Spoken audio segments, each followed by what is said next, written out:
Hey, what's up, everybody? Jump Rope to Freedom. Welcome back to the channel. Today, we have podcast number 7, and the guest is Nate KG, a very well known jump rope coach and very talented rope jumper. So, we sat down and talked about jump rope, competitive jump rope, coaching jump rope, his mentors that he's found in the jump rope space, and many other things. Respect and thanks to Nate for joining me on this podcast. I learned a lot from him, and I know you will too. So let's get into it. All right, Nate. Hey, thanks a lot, Nate KG. I appreciate you coming on the podcast, and I'm looking Absolutely. forward to learning more from you. And I'm sure everyone else watching is looking forward to learning more about your story and your approach to jump rope. So I appreciate you coming on here. Yeah, I'm really pumped to be here. We've talked a bit here and there over Instagram DM, so I'm glad we're actually sitting down having a full conversation. Absolutely, man. And the first question that I'd like to know is, tell me about how you got into jump rope and your story. What's your Mhm. story behind jump rope? Yeah, so I started way back in like middle school. I had a PE teacher, and she would do different sports during different months of the year. So one month would be whatever baseball, one would be soccer, whatever. One of those months was jump rope, and that coincided with the jump rope for heart month. I don't remember which one it was. It was probably something like February or March or something. I'm not really sure, but it was one of those months. And so she showed us, and this is like early middle school. She showed us a toed cross. So you do a cross and one arm is underneath your leg, right? And my mind was just like blown. I was like, no way. Because I mean, at that time, I thought what most people think, which is jump rope. You just jump, or like it's a playground activity, or like you maybe can do a double under. And she did a toed cross. I was like, that's insane. And I tried it and I couldn't get it. It took me a while, but when I got it, I was like, game over. I'm in this forever. And so she had a history, knew of the competitive side of jump rope. She learned from Richard Sindali, who's like dubbed the grandfather of jump rope, because he kind of went through the routes of the physical education system to spread the sport of jump rope. And so she learned from him. She passed that knowledge on to myself, and then a bunch of my friends and I kind of got together. We would jump before school would start in the morning, and we decided to make a team. So we made a jump rope team, and I was very heavy into the competitive side for many years, and that was kind of my introduction. And really soon after I started, I don't remember the exact date. I don't know like the time it was, but really soon after I started, I went, there was just randomly a jump rope workshop in Santa Monica, California, which is really close to me. At the time I was growing up in Antelope Valley, so SoCal. And this workshop, this was like I started right at the height of when jump rope was the national tournament was in, or like in Florida at Disney World. It was broadcast on ESPN, and there was a documentary, Jump, the documentary was coming out. And all of a sudden this year, the best of the best, there was a team called the All-Star team, which was the best competitors in the nation, came together to do a workshop. And so I attended that, and all of the legends were there. If people are familiar at all with jump rope, Mike Fry was there, who's now a close friend, Nick Woodard, Lee Reisig, Billy Jackson was there, a young a young Zeb Troxler, for those who know him, Shane Windsor. All these legends were there, and I was being taught by them and had no idea who they were. And Oh, so that just really locked me in for a long time. And then eventually, you go to college. It's very common for competitive jump ropers to kind of stop jumping around college, because huge shift in the way things are going. You're not around your team. I had switched teams during high school, so it was a different team. And then that's kind of when I got into more of the recreational side. So during college, pursued degree in communication, pursued personal training, and pursued technology management and entrepreneurship. So those three things. And during that time, I had my first year, I started up just like a recreational jump rope class. It was not really a hit. I don't think I ever worked with more than like 7 to 10 people max at my time there. But those people I did work with, it was very fun, and I learned very quickly. I have no idea what I'm doing with people who don't jump for competitive reasons.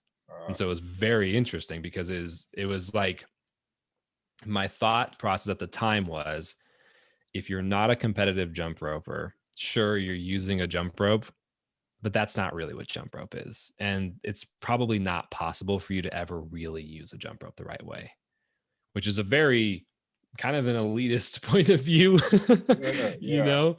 not really the most inclusive way to think. And it wasn't like I didn't look down on people. I just didn't think it was possible. Right. And it's like, yeah, you're trying to jump and we'll learn some things, but you're not really going to really make it that far. Right.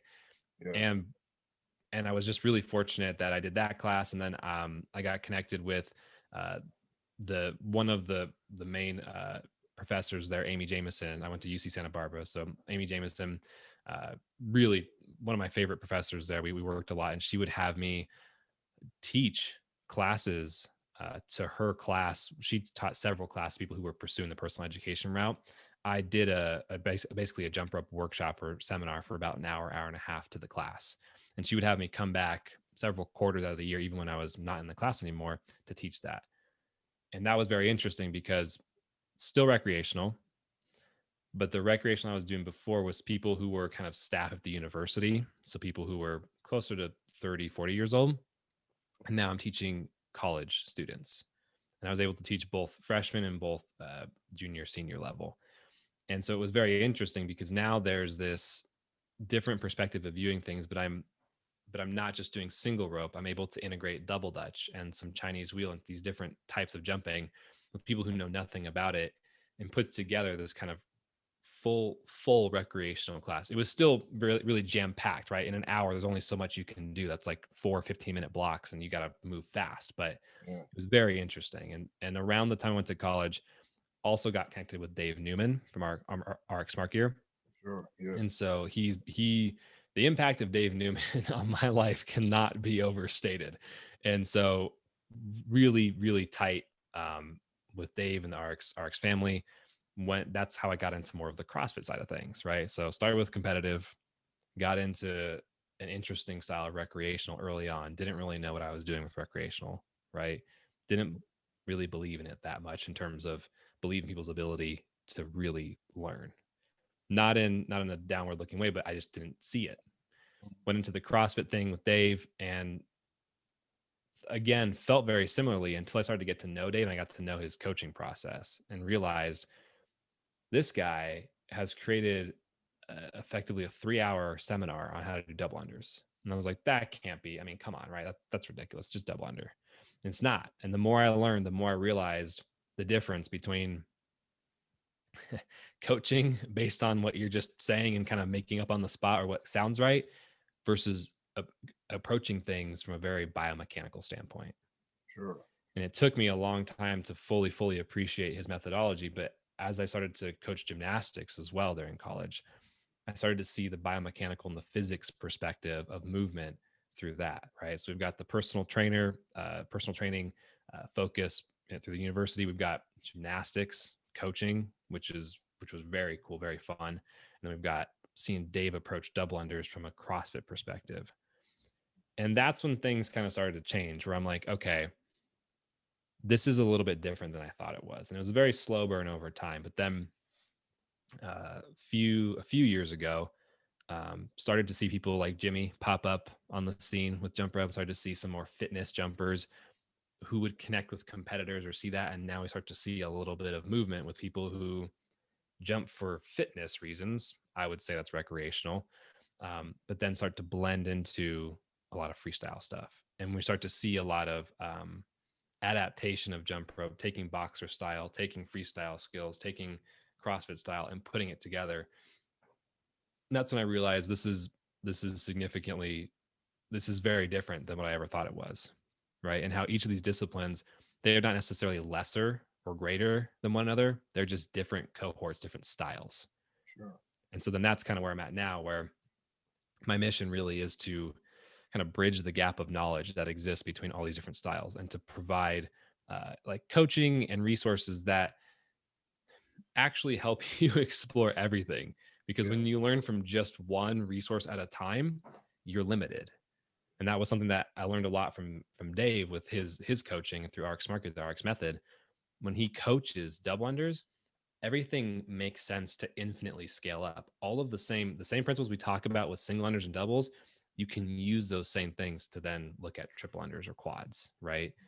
And that's when it started to click, like, oh, if you really do learn the right way, and it's not, oh, do penguin taps, oh, do this drill, oh, this seems like it would be right. Just because it seems like it'd be right doesn't mean it necessarily is. So providing that information, putting that out there, putting out things that I think hopefully actually really help people, can kind of help set them up the right way, not because they have to jump a certain way, but because they can then explore whatever they want to do.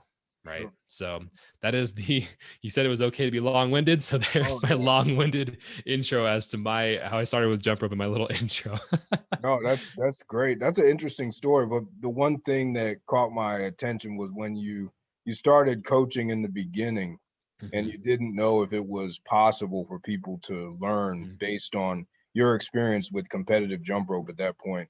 So you talked about Dave Newman and his coaching that helped you transform. Was there anything else that transformed your mind in the sense that people could learn based on how you could coach them, and what were some techniques that you used and learned on the Yeah. fly to help people learn?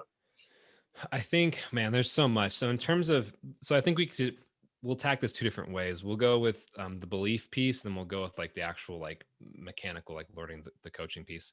From the belief side, I just started to see people unlock skills I didn't think they could do. And when someone's doing something you didn't think was possible, you rethink your premise, right?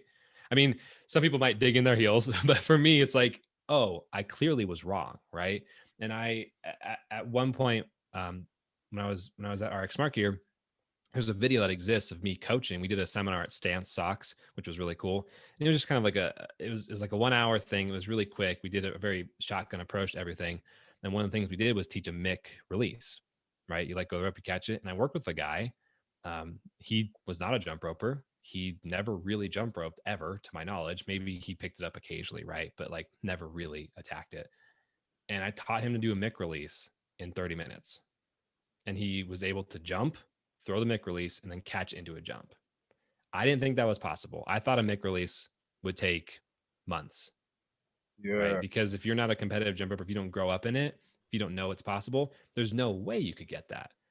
And now, since that's informed me, since that experience has taught me, and many others very similar to that, right? Like you see people who are, I mean, that's one narrow thing, but I've seen people who are 5 years old to 75 years old do things with a jump rope that I never thought could be possible for that person, right?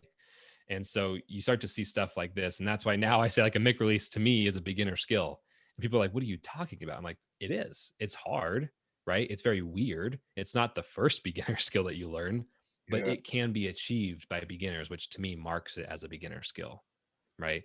And yeah, so that's kind of the belief side of things, is that's when it started to change. And I think it was an interesting change, because at first you have a lot of pride as a competitive jump roper and you see somebody else doing like a quad, but the style, you could evaluate the style as not clean or bad form. And it took me a while to understand that. Why should someone do it with pristine form when they're never going to compete and presentation is never going to be important? As long as they're not slamming their heels into the ground and hurting their body, why does it matter? And yeah, Jimmy is a great example of that, right? His form is wildly different than a competitive jump roper, but there's nothing bad with that. That's his style. He has fun, right? And so that those kinds of things kind of it changed the belief. And in terms of the mechanics piece, the learning to coach and stuff, it really was a blend of a lot of things. So I think I've always naturally been kind of geared towards more of a modular or a very specific, detailed way of approaching things, very very engineering ish, just in the way that I approach things. And so very early on, Lee Reisig put out a document called the Jumpfabet, or the Trictionary. That was like the first Trictionary that really kind of showed up. And he effectively had, it looks like a periodic table of jump rope skills, and oh wow, everything is, yeah, it's all broken down. It's all broken down by symbols. And so there are names and things that we apply to jump rope skills, but he kind of took the symbol approach to make it easier to give it names. So effectively what you can do is take a paragraph worth of an explanation of a combination and put it down into like 10 to 15 characters, which is incredible. It wasn't really widely adopted, but that was kind of the first thing where I realized, okay, clearly jump rope is not just spaghetti on the wall. There's a system here, right? Systems thinking is big. I didn't really do much with that at the time because I saw that very early. But then, you go through personal training and here's a process to learn things here, biomechanics, that's important, bioenergetics, here's this approach. And then gymnastics really, really pushed that, because in gymnastics, you're at the highest level. Everything, the way your body moves needs to be correct. And the way you train needs to make sense. You don't just go throw front flips for days to learn it. You walk through a very clear and distinct progression, right? And I had the fortune of working with a head coach that was maybe less accurate with some of the training methodologies, and then we switched over. The team that hosted that switched over to a different head coach later, who I believe had much more rigorous and correct and logical progressions that I was able to learn from that, right? And so that very much informed me, like, oh, progressions is not just a word, it's a way of approaching something. If you want to learn it correctly, there's a right way to approach it. Yeah. Right. And then Dave Newman really locked that in, because now that I saw that with jump rope, and I saw that he has a 3-hour seminar on how to do a double under. What? Like, that's crazy. Like, what is, and I thought, okay, well, they're probably just talking about doubles, and it's probably, I'm like, listen, Dave's cool, but let's be real. It's probably kind of gimmicky. It's probably just do a lot of doubles. It's probably just him walking around giving tips the whole time. And it was not. It was nothing close to that. And Dave has also a much larger experience coaching gymnastics than I did. He was like legitimately coaching very high level gymnastics. I did mostly recreational and a little bit of lower level team, which was good. But Dave was actually coaching like athletes, and so he kind of had that mindset. And his story is very different. But seeing the methodology that he ended up with, I was like, oh, okay, this makes sense. Because would I use this for competitors? Absolutely not. But it makes a lot of sense for CrossFitters, because the way a double under is used, what their goal is very different. So the way he approaches coaching them is very different.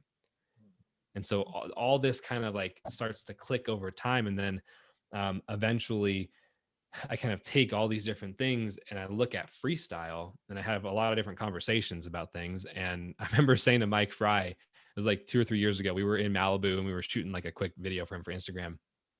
And he was, at the time, I was still living in Santa Barbara, not doing anything related to jump rope for work. And he was obviously, he owns Let's Jump LA. So he was doing jump rope for work. And I was like, dude, Mike, you should do a thing where like you make some kind of methodology or some kind of like knowledge with jump rope, and you should categorize it and do this. And it wasn't that in depth of a conversation, but then like over the years that kind of stuck with me. And now I do have a very modular, very systems oriented way of kind of approaching coaching jump rope. And I think that I think what you see is the most marketing optimized people. The information is not necessarily thorough, because not always because of ill intent, but just because you don't know what you don't know. Right. And if the goal is you've got sales or mission, and they can be close together, like we were talking about before the podcast, but one has to be on top. And if sales is on top, then it's going to be okay if you miss a little bit of information, as long as you make the video. Whereas for me, all of the information better make sense before putting anything out, but that's kind of the process of what kind of informed the way I've gone about coaching. Wow. Yeah, that makes a lot of sense. Yeah, that's really well put. I think also that from the sales and mission standpoint, Mm-hmm. if you're focused on sales, you're also going to be wanting to get it quickly, and a lot of folks are not going to be. So if you have someone who's a CrossFitter and then you have someone who's just trying to get into it, I think that someone on the CrossFit side will probably be more patient and will want to understand and will want to go through the progression.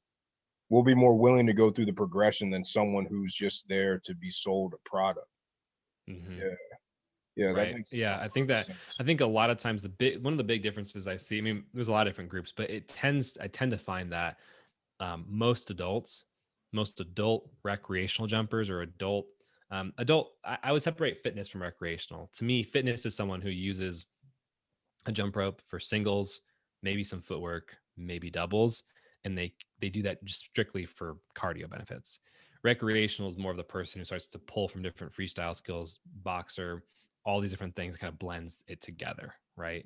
And so they're a little bit different, but typically I find that recreational adult jumpers, or just recreational jumpers, period, tend to really want to understand what they're doing, whereas like a competitive jump roper is kind of just seeing what's going on and then just trying to make it happen. And they understand a lot of principles about jump rope that don't make sense to a recreational jumper because they haven't grown up in it the way the competitive jump roper has. And so the competitive jump roper is like already 50% of the way there on every new skill. It's just a matter of tweaking things. So it's very different in terms of like the coaching. Like the way I have coached competitive jump ropers is wildly different than my standard coaching for recreational jumpers. Yeah, absolutely. I can see how it could be different. So you were talking a little bit about some guys and people that you learn from. Mhm. Is there one person who you would consider to be your most influential mentor out of that group of people, or among anybody? Yeah, I mean, oh man, it's tough because there's like so many different like subcategories of mentorship. But I think if we're looking at just the wide view of all the different mentors, people that have influenced me, I think um, within the scope of jump rope, within the scope of like jump rope business, those kind of things, it would have to be Dave Newman, because I mean it's so I during college went and he invited me to live with him and work for him for a month in like the summer break between like I think first year and second year college.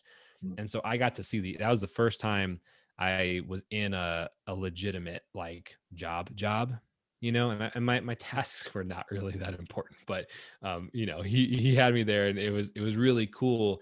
And this is the like when I was a kid, I was like, if I could jump rope for a job, game over. We've done it. I'm happy. But I was like, but that's never gonna happen because I never saw it at the time. When I was little and jumping, no one was doing that. There was maybe Renee Bibeau or like Peter Nessler at the time were doing some performance stuff, but Yeah. like that didn't mean you were doing a job. That means to me at the time it didn't mean that. It was, but to me I didn't see it that way. And then I go work with Dave, and here's this guy who's got a company, a legit company with employees selling jump ropes, and he's doing it. And I'm like, wow, this is possible.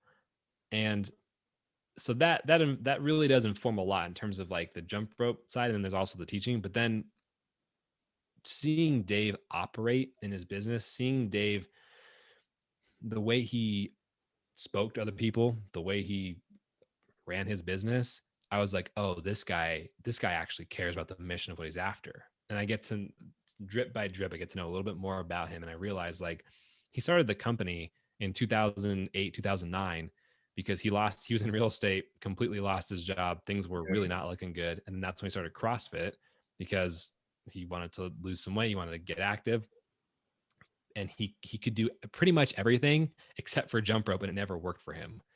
And Yeah. so he went in and Dave, when he sets his mind on something, he goes hard.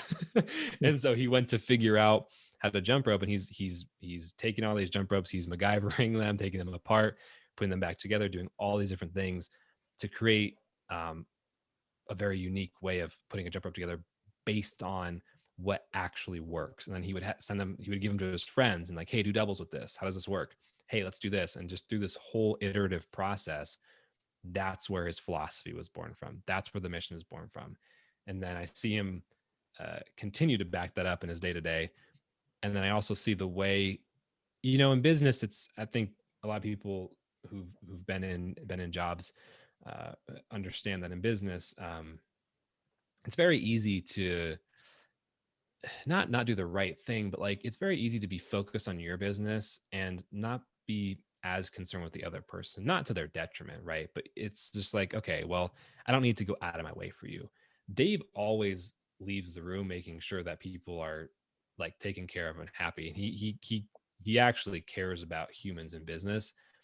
And that kind of messed me up a little bit because then when I did go work at other jobs that were not Dave's, I realized that that's not how everybody operates, but I was expecting that, you know? And so that kind of a mentorship is outside of jump rope, but it really taught me that like the way you conduct yourself in jump rope and in life and in business really is your choice.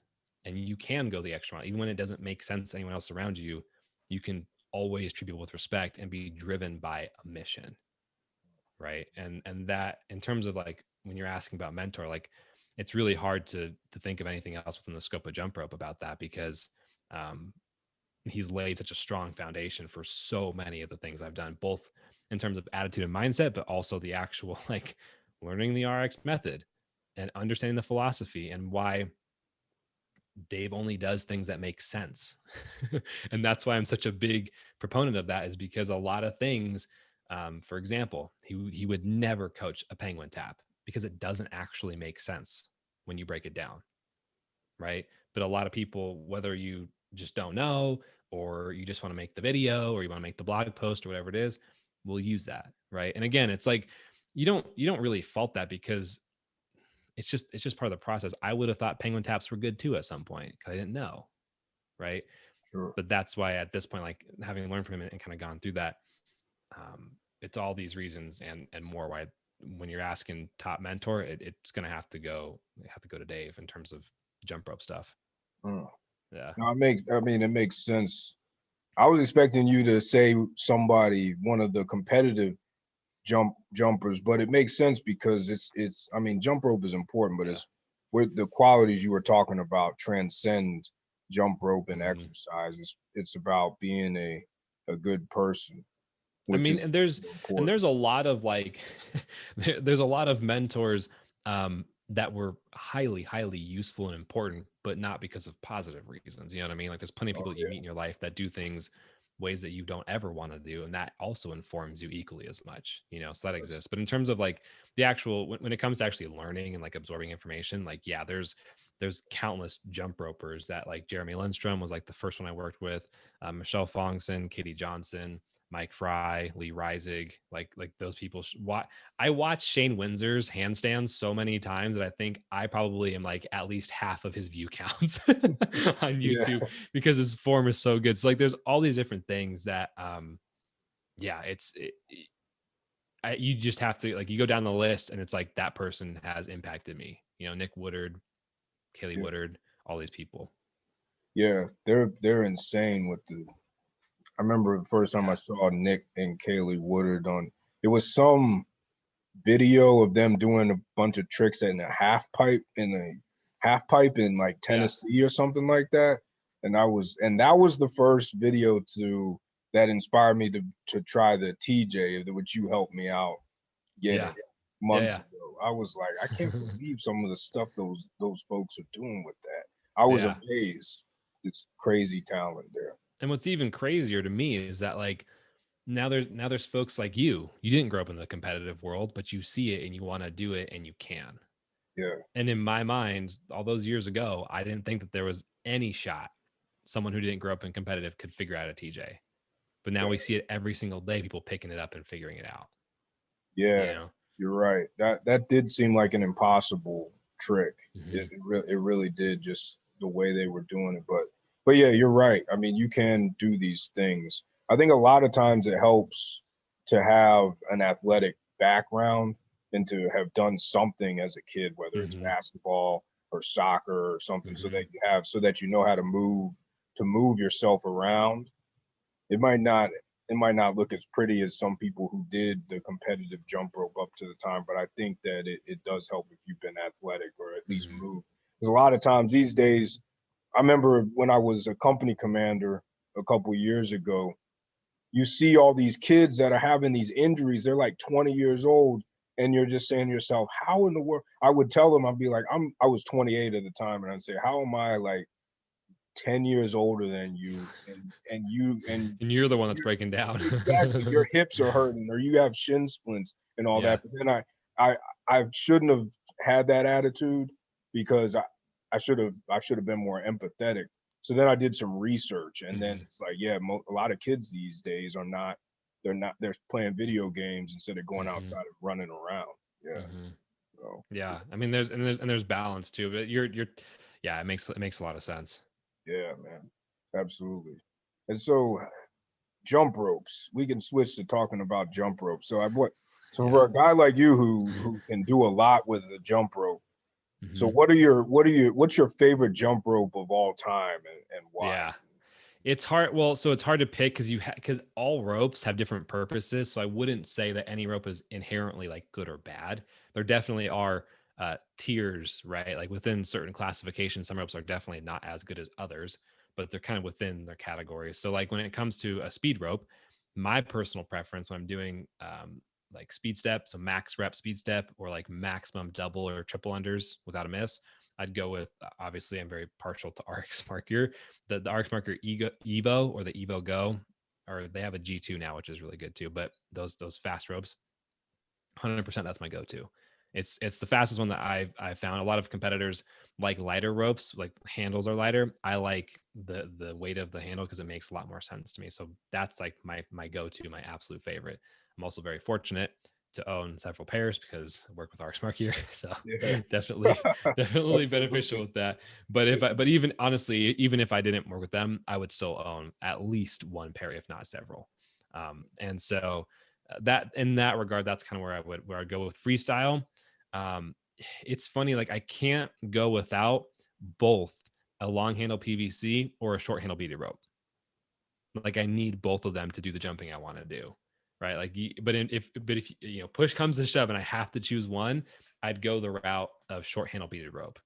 5-6 years ago, I would have said long handle PVC because that's what I competed with for years and years and years. But I've since switched. I just like the style a little bit better now.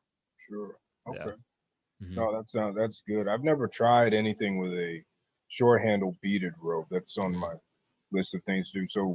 So what is the difference for you between the long handle PVC and the Hmm. short handled, sorry, beaded rope?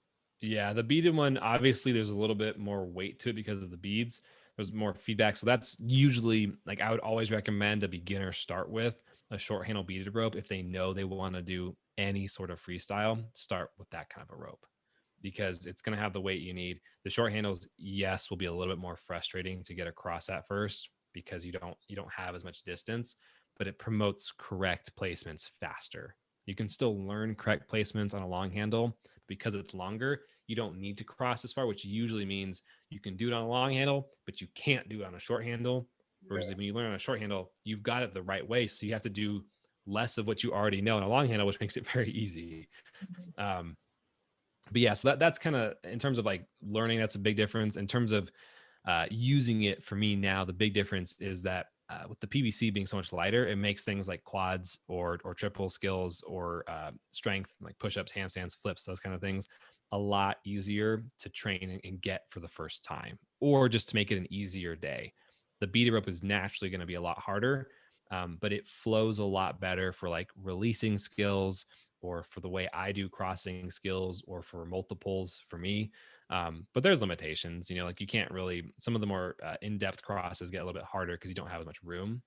Um, but overall, I prefer that a little bit more than long handle. But long handle is fun if you're just kind of like I did a live the other day with Mike Fry, a good friend of mine, and he was working on a push-up skill that's a very difficult push-up skill. And so I used a long handle PVC, and so did he, because it's a lot easier to kind of get the feel to kind of do that skill with that rope. You know, ultimately, and this my philosophy is that every jumper should be versatile, unless you know absolutely certain for the rest of your life you're only going to do one style of jumping.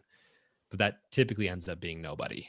There's like a very, very tiny group of people that fit that. And that is completely informed by RX Smart Gear, right? The versatility piece for RX Smart Gear comes from you should be able to pick up any rope, any length, any weight, and pretty much get the same work done and not be like in CrossFit, the gym's got jump ropes. And so if someone takes your jump rope that day, you're stuck. You're not going to do doubles, right? So the Yeah. idea is if you can understand how to do things correctly, you can pick up a rope that's too short and still make it work, or a rope that's too long and make it work. Okay. And I've kind of extended that out to freestyle, very similar, understanding how to use a jump rope the right way so that you can then explore all styles and just have more fun. Because Sure. the worst thing ever is when you go to jump and you are missing and you can't figure it out and you don't know why. Yeah. You're just That stuck. is true, man. That Yeah. is true. Yeah. So I can definitely relate. You don't know, and you got to keep. It's like you've hit a wall and you just can't get Yeah, around it. Yeah. exactly. And a lot of that, unfortunately, is just because there's information that, again, I don't think anything's put out for ill intent, but because there's not a lot of thorough research, not of thorough learning or investigation done on this information, a lot of people end up with a lot of bad habits, Yeah. right? And so then that ends up being, it's not a roadblock right now because you're just trying to figure it out. But then, like, later on, when now you do decide to learn some freestyle, even though you weren't planning on it 6 months ago, now you've got some bad habits that are very hard to undo, you know? And Yeah. so, That is a good point. I had a guy email me talking about his double unders. He was saying, mhm, I learned double unders and I've watched myself now on video and they look terrible. How can I learn again? mhm, And I just said, my advice, I don't know if it was the right advice, but it's just watch somebody who knows what they're doing, a tutorial, and then you have to reteach yourself. Like Steph mhm, Curry, one summer, he retaught himself how to shoot because if he had kept that same jump shot, he probably mhm, wouldn't be playing in the NBA right now. mhm, So it takes, mhm, I said, you'll get it in like 2 weeks if you put like 30 minutes a day into it. You'll get it probably in like a mhm. week or two. Yeah. Yeah, I mean that makes sense. The only catch is, like, when you say watch someone who knows what, and this isn't necessarily on you, but this is kind of an issue at the in the jump rope community at large right now, just Yeah. because of the nature of where the sport's at the moment. When you say someone who knows what they're doing, the question is, what is the definition of that, right? And most people see something and think it's correct, and then that counts. But there's a little bit more work to be done there. You have to really like, my whole thing is you have to define your goal. Are you using doubles for a CrossFit context? Then you should go find somebody, not just somebody who can uh, do 100 doubles in a row. Yes, that's definitely a huge milestone. But I've seen plenty of people just winging it and throwing those doubles and then absolutely tanked after, right? Yeah. Yeah. Versus the athlete that rolls into the gym and can, again, pick up any rope and can bust out, 50 doubles with a 1 pound rope. And it's difficult, but it's not that hard because they understand form, right? Those are two very different things versus somebody who does a double under for freestyle context and understands how to then use those principles to then go to different freestyle type of double under skills, right? And so the more you kind of define what you're after in your goal, it helps you find that information better and kind of sift away the stuff that's not going to help you. No, that's a good point. Yeah. Yeah. That Because is. to do the exact opposite of what I'm talking about, if you're jumping for a fitness reason, right? Just for fitness, cardio, or for CrossFit, there's no reason for you to learn from a freestyle person, honestly. Like, they're definitely going to be able to help you because a freestyle skill is a higher level, right? It just objectively, in terms of looking at what the skill is biomechanically, it's a higher difficulty thing. And if they're a good coach as well, for example, someone like Luke Boone, 28-time world champion, phenomenal athlete, extremely good, he's going to know how to do a double under and he can help you. But if you're learning for CrossFit, the closer you get to your goal, right, then the better that information is going to serve you and ideally kind of line up for your goals. um, in my mind, it's like nothing should be a mystery. By the time someone should say what they say to you should make sense immediately. Like, oh, I get why this word we're doing this. you Yeah. know True. it should just make sense. Yeah. That's true. So for tricks, you can do a lot of cool tricks. I see them on Instagram a lot, and I'm Yeah. wondering how you even come up with them because they seem to be pretty complex. But what's Hmm. the hardest trick you've ever learned, and how long Hmm. did it take for you to learn it? Man, it's kind of, yeah, it's hard to go with. Hardest is challenging, I think, because there's different classifications of skills. I think objectively, from a biomechanical standpoint, the hardest one I've done would be called a backwards inverse TJ backflip. So round off, backflip, and in the backflip, the rope rotates 3 times, sort of, um, pretty much for the purpose of our discussion, 3 times. And my arms cross, and one arm goes underneath my leg in the middle of the backflip, and then I open up and then I finish the skill. So based on what the body is doing, that's probably up there as one of the hardest skills. Um, one of the more challenging ones that was like mentally a huge struggle.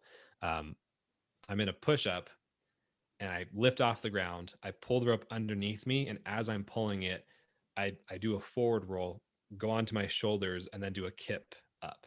Oh, And it seems a little bit like it'd be a little bit less intense than a backflip. But when you think about being in a push-up, jumping in a push-up and rolling your body and getting onto your shoulders, it's very easy to slam your head into the ground sure. on Yeah. that, and which I did many times. So that would definitely also take the cake as something that's difficult that I've done. Great. Yeah. How do you approach those? How do you approach those, and what's your process in Yeah. achieving?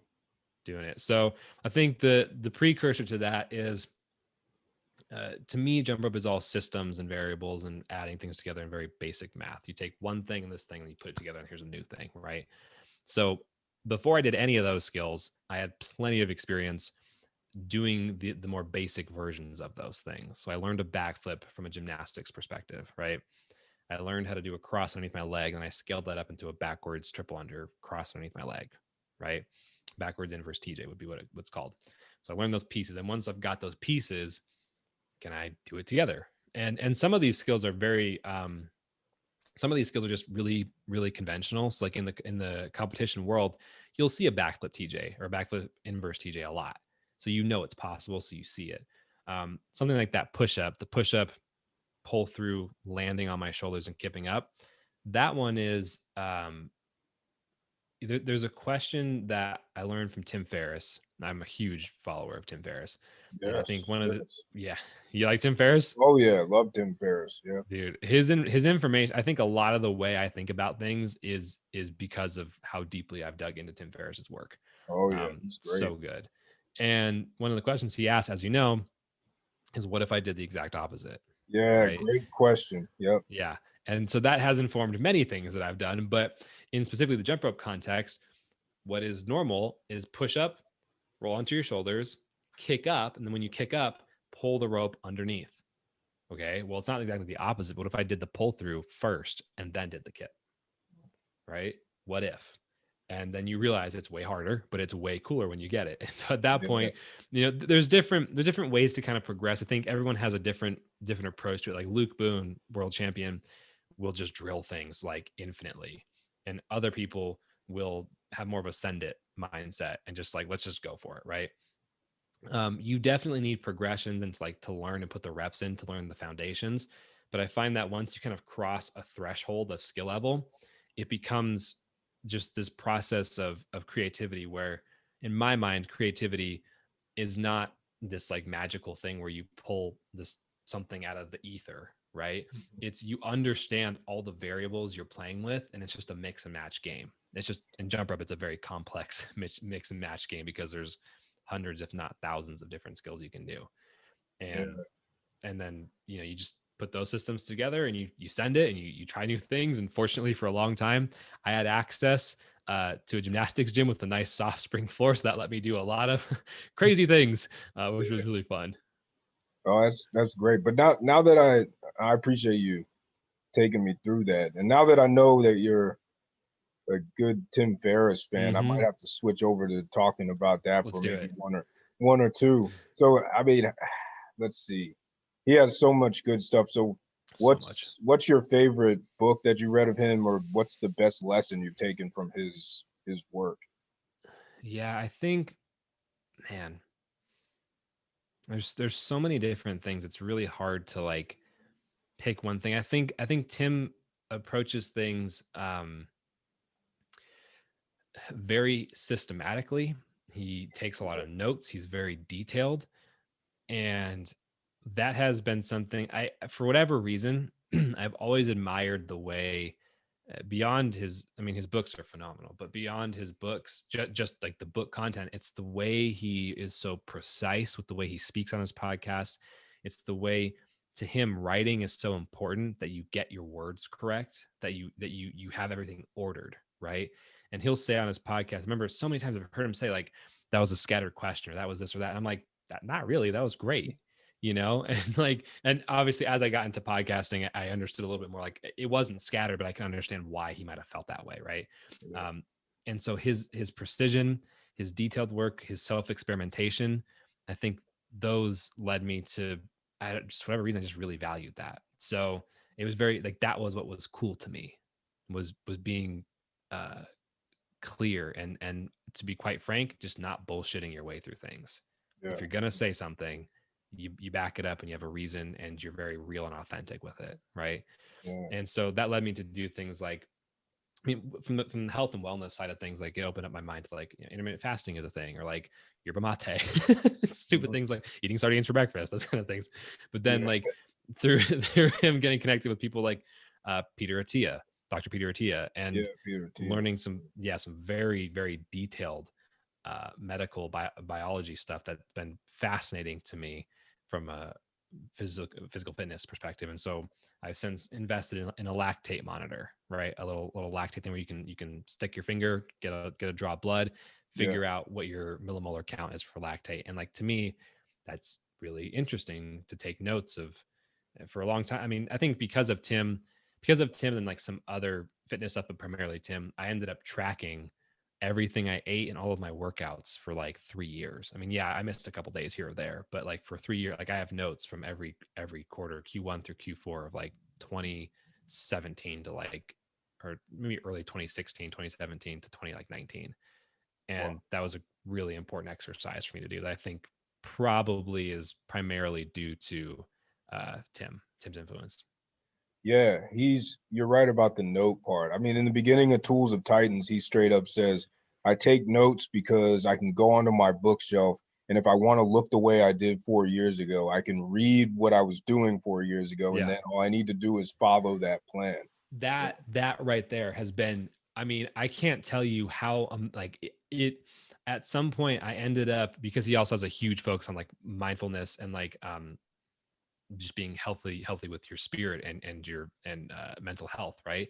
I ended up doing a journal, which was not, it was supposed to be daily. I really didn't stick with it that much, but I stuck with it enough. And the way I tried 5-minute journaling, which was good for a while, but I ended up just trying to rush through it and it didn't work. So I switched over to a format that was more of, I don't do this now, but I should get back to it because I really enjoyed it. I switched over to a format where I was effectively writing these entries to myself in the future, and effectively reminding myself of this day, because I almost certainly will forget it. And having gone back through that, and I think this is very similar to taking the notes on the food and the working out, right? It's taking the notes on your mental state as well. It just takes a different form. It's a little less rigid and a little bit more flowy. And being able to go back and read that has been like insanely useful, because not only do I get to go back in time and kind of relive certain points of, not relive, but like revisit different points of my life, but I can also look at all these entries and start to see patterns in things, patterns based on time of year, patterns based on events and things that I was doing and how I felt, or patterns in the way, terminology and the way I kind of view things. So like, yeah, I mean, if you want to go more deep on notes, I'm like really nerdy on notes, No, but yeah. that's awesome, man. That's inspirational. The whole, I think I saw, it's really funny because Mr. Beast, the YouTuber, that Mhm. really popular YouTuber, he did something definitely not as deep or introspective as that, but he made a video of himself and then set it to upload 5 years later. Oh, that's And cool. he was completely different. It was back before he Yeah, got really famous. So it was around the time he videoed it, around the time he had maybe 8,000-9,000 subscribers. And that's then cool. 5 years later, he had like 30 million subscribers and it came out. And I think he forgot about it too. And then everyone was going crazy over it. And it was actually a really cool video to watch. Yeah. That's really neat. Yeah, that's a Yeah. good play. That's a good play. Yeah, I mean, it makes sense to do something like that. So Yeah. because you'll always remember filming that video. It's Mm-hmm. pretty cool. Yeah, Yeah, yeah, that's 100%. wild, man. You were talking about, we were talking about Tim Ferriss. You were talking about recording your eating and Yeah. your drinking. So what kind of diet, if any, do you follow, and Mm-hmm. what are your go-to food and drinks Mm-hmm. that you consume on a daily Yeah. basis? It really changes depending on where I'm at. Like right now, in the past year with COVID and all these a lot of changes that have happened, it's Yeah, not where it was, but it's not necessarily bad either, right? Um, one of the most important things that I've gained from that exercise that I did a few years ago is I now am very aware of everything that I eat. It's just ingrained in me now. So while I don't put it down anymore. Like the reason why I started doing that is because we think we understand what we're eating, but we don't. And so to me, macros are important because that's actually how you lose weight if weight loss is your goal, right? And this discussion about nutrition is important, but to me, the secret sauce to everything is tracking. And like that's like one of my programs, Jump Rope Wellness, that's more like beginner focused. That's one of the big pieces of that is discussing tracking and digging into that because for me, it was so incredibly valuable that I was able to look at what I did. I got um, I got that data, and then I realized, oh, well, no wonder you don't feel like you're on top of your game because if you look back this past week, you were definitely not doing a good job with your meal plan. Like almost every dinner and lunch you ate was bought from something instead of made at home, you know? And you look at that and you make a couple of tiny changes and then everything adjusts. So for a while I did Tim's slow carb diet protocol. I liked it a lot. I know some people don't. I liked having a cheat day at the end of the week. I don't think I think many times I thought I was doing the right thing with food, but I was like not. uh, I wasn't. And so I think I've learned that like when it comes to food, like it doesn't have to taste bad for it to be healthy. You can yeah, have plenty of really healthy stuff that if totally fits the yeah. macros, you know. And I also do cook a lot more now, so that matches up. But in terms of like go-tos, my preferred schedule back in when things were a bit more normal before COVID stuff would be to if I was on a training, I have several different schedules that I know I can do just to account for life's randomness. But let's assume that I'm on a heavy training schedule. Um, I prefer to eat sardines in the morning now. Like I don't really like them, but I like the way I feel when I eat them, and so that to me wins over. And so, sardines in the morning, first thing I eat, and then probably like an hour or two later, then I'll do something like um, either oatmeal or now I'll do like quinoa and black beans, maybe like an egg, or sometimes just even the quinoa and black beans. I like that a lot. You know, it's like some Old Bay in there or whatever. So that's really good. And then the rest of it is really just it's just kind of like whatever kind of fits. I personally don't enjoy carbs in the morning that much. Um, even complex carbs, you know, I just personally don't enjoy it in the morning. It's just my own thing. I like feeling really light in the morning, and then I'll definitely drink a lot of oolong tea or yerba mate or coffee. One of those things. I just like sipping on a hot drink. Lately, it's been a lot of oolong tea because I like the way I carry through the day rather than coffee. I feel like I shoot up and then drop, and then I'm just like I can't Yeah, function. yeah, So, yeah. but those are a few of the things. Yeah, Oolong tea. That's yeah. another Tim Ferriss. I think I gotta find that because I've heard it's really good. Yeah. Yeah, I think the taste is really good. I'm more uh I've come to learn the difference between good teas and bad teas and why it really does matter, the sourcing. But um oolong and I think just generally just tea caffeine in general, I tend to prefer from just the caffeine standpoint because I feel like I'm able to kind of sustain more evenly. That might not be true for other people, but for me it is. I think I like the taste of coffee, like a good coffee better than the tea. Not that the tea's bad, but I just like it a little bit better. But again, I can't really again through tracking, I know that if I drink too much coffee in too many days in a row, it's not good. And then I know for me personally, I'll always cycle off of whatever caffeine I'm on for a few days just to break it and then get back on it. Because I Yeah, don't like feeling dependent on it.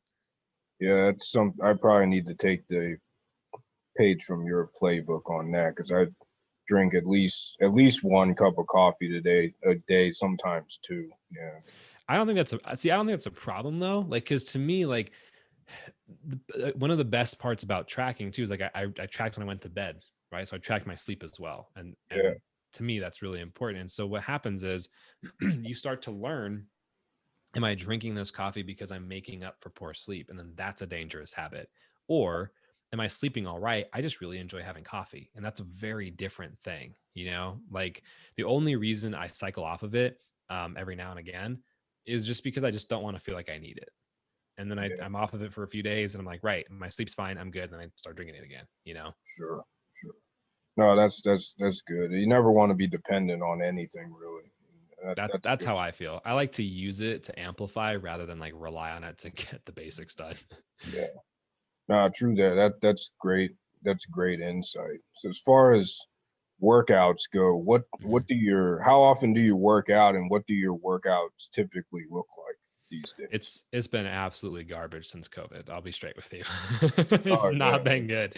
Not been good. So I'll answer it a couple different ways. We've got the COVID workouts, we've got training workouts, like if I'm actually in a competitive mode, and then we've got just general stuff. So um, COVID currently, what I'm doing now is just trying to hit a couple times a week, whatever I really feel like doing, making sure the heart rate goes up and I sustain it for a little bit of time. So it's been working very well lately.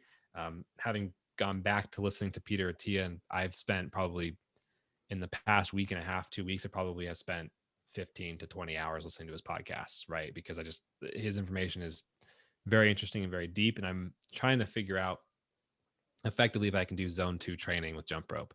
So I've been doing sets of usually about 15 minutes of jumping without a break, just continuous, just singles, maybe some side swings, but I'm still jumping during the side swings. Yeah. I've done 20 minutes and I did one session of 30 minutes of jumping uninterrupted. Well, I mean, a few misses, but wildly uninterrupted.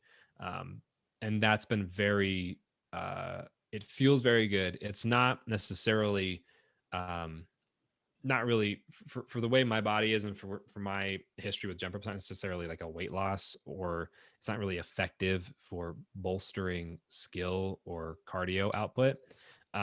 But I like it. It feels good. And I do a really big stretching session after. And it's very easy, like cognitively easy for me to do versus like, okay, 30-minute warm up, start doing the hard stuff, crush yourself in a workout, cool down. Like that just hasn't been as interesting to me lately. If I'm in a training schedule, it's usually like 2 to 3 hours, 5 days a week, 6 days a week of jump rope with a very in-depth warm up, at least a half an hour, a very intense speed training schedule.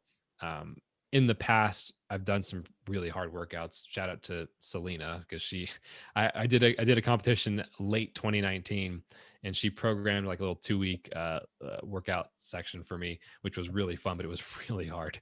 Oh, Which was wow. like 15 minutes of like speed step, like nonstop, which was brutal. But yeah, really fun. And so I'd probably approach it a little bit differently now, but there's definitely a huge chunk of speed steps. So you're looking at, um, yeah, you're easily spending 30 minutes on warming up, potentially a little bit more. You're easily spending 15 to 20 minutes doing your speed step work. And then after that, it's drilling a huge amount of freestyle and potentially doing um, a strengthening or like a body conditioning or cross training, um, probably outside of that session. So you would do speed and freestyle kind of as like the jump rope workout, and then as a separate workout, likely there's a 2 a day happening where you're doing like deadlifts and strength training stuff and making sure to recover from all that, which is extremely difficult to accomplish. So it's very draining. And then general fitness stuff would just be showing up to the gym again 3-4 times a week. It used to be 15-30 minutes warming up, some form of strength training, deadlifts, bench press, standard stuff, back squats, right? And then some kind of like fun thing. Like I really like full range of motion push-ups. So like hands are on like P bars or like some stable dumbbells that are kind of like on their side, foot's on a Bosu ball and you're doing a push up all the way down to where your chest is going past your hands. Like I just really like those. Yeah. And then depending on how I'm feeling, either ending with that or potentially going into just some kind of random freestyle session of just whatever pops into my head, I'm trying out and doing. I Yeah. think I've seen you use the rings before. Do you still do rings? I don't, but I love them so much. I made Yeah. a huge mistake when I was working out with some friends a while ago. They wanted to do a CrossFit style workout. And there was like 22 total muscle ups in the workout.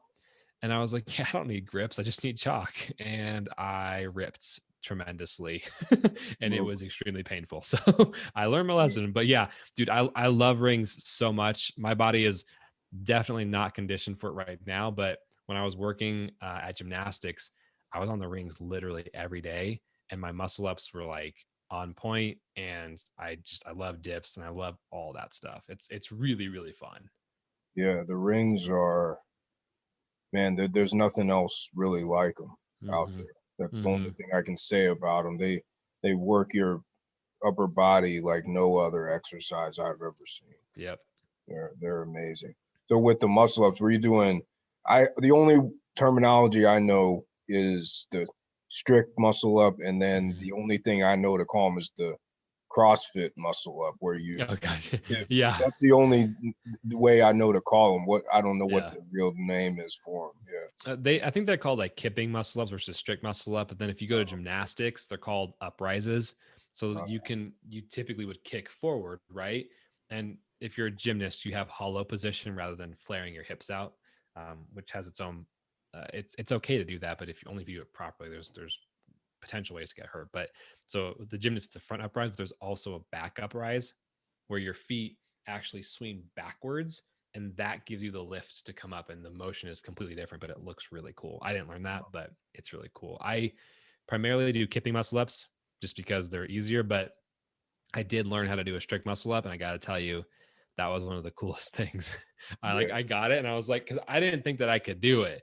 And I got it and I like got all the way up and I got to this part right here. I was like I'm going to do it. And I yeah, pushed and I was like, "Whoa, I did it." yeah.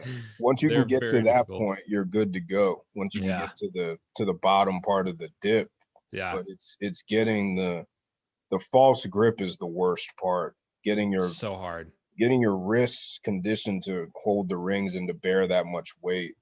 Yeah, Yeah. it's And for me, like the biggest thing was my hands were always here and I couldn't get into it. And the second I literally the unlock for me, like I thought I didn't have the strength.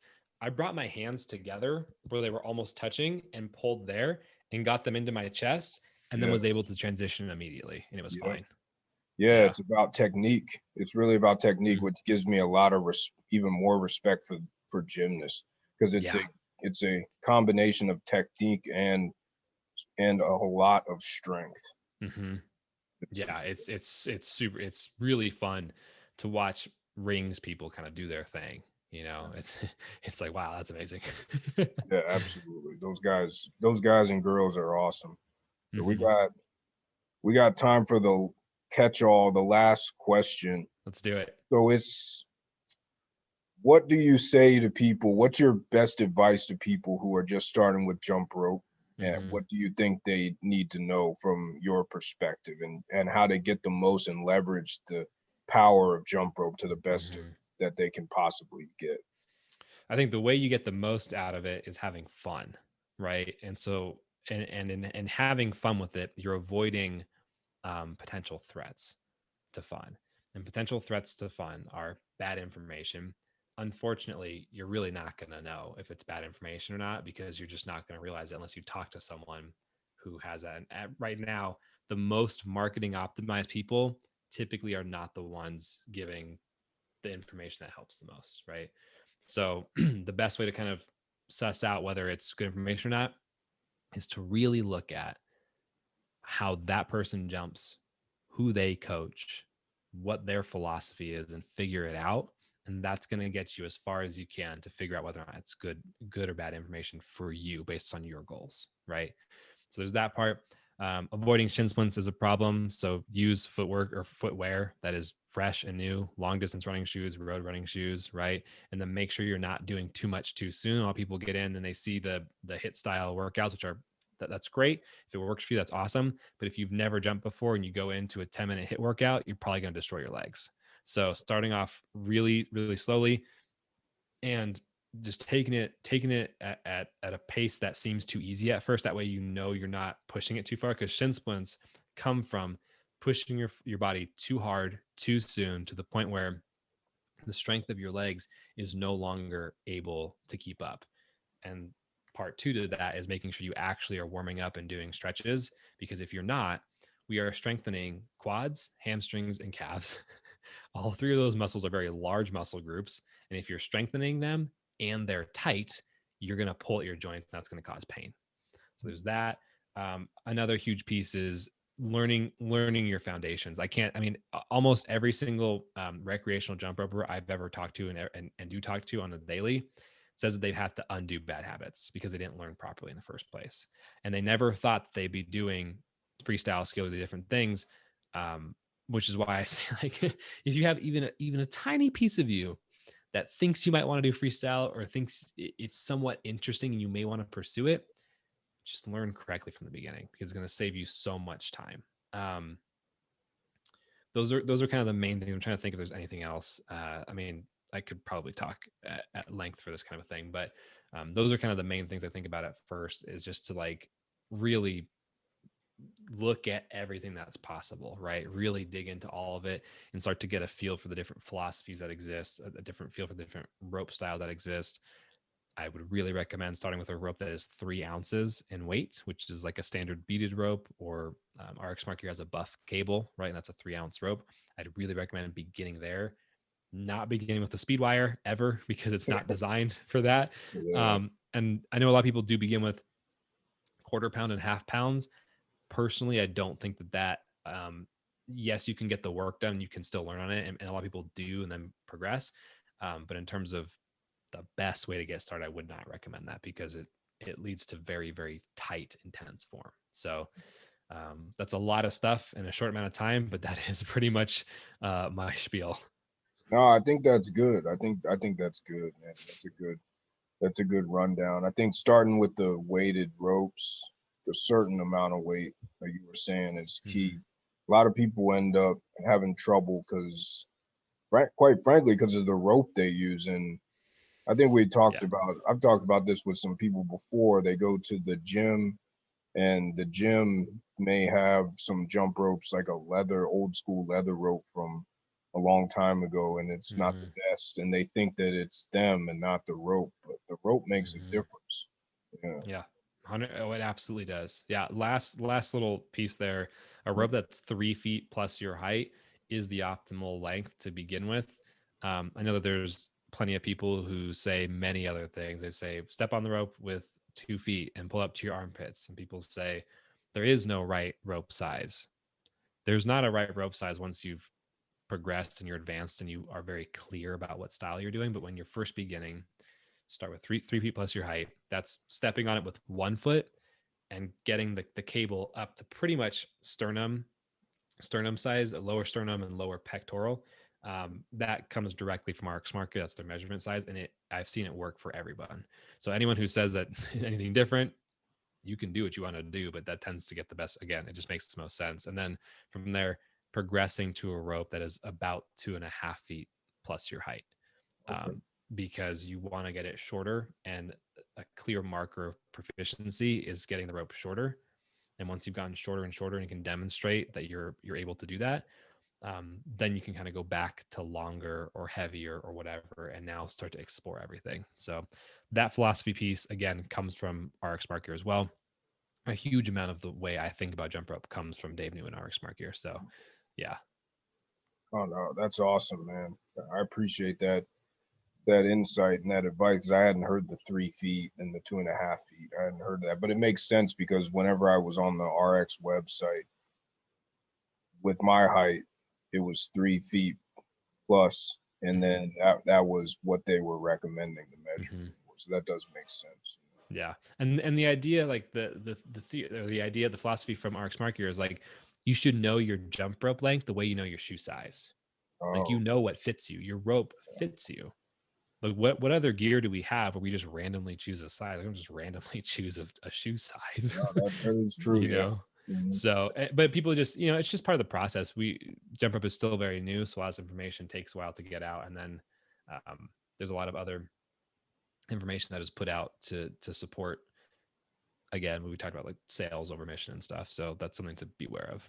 Nate, thanks a lot for coming on and sharing the years, decades of jump rope experience that you have. I really appreciate it. And I learned a lot from you, man. I really appreciate you coming on. Yeah, for sure. I appreciate you having me on. It's been really fun watching you put out such great content, man. A lot of videos, a lot of time and effort put into all that. So I appreciate you having me on here. Absolutely. And the same goes to you, man. Wow, what an awesome episode. Thank you so much again to Nate for joining me and for taking the time to drop some knowledge and wisdom for all of our benefit. So I really appreciate him coming on the podcast. If you want to follow Nate, you can follow him on Instagram. You can just search for Nate KG. You'll be able to find him. He has quite a few followers on Instagram, and he's always putting out new combos and crazy tricks that I think are really awesome and that show how talented and how much work he's put into his craft. You can also subscribe to him on YouTube. I believe he has a channel and he's amassing quite a following on YouTube as well. So until next time, stay safe, stay healthy. Thank you for tuning in. Jump Rope to Freedom. Peace. Thank you for your support.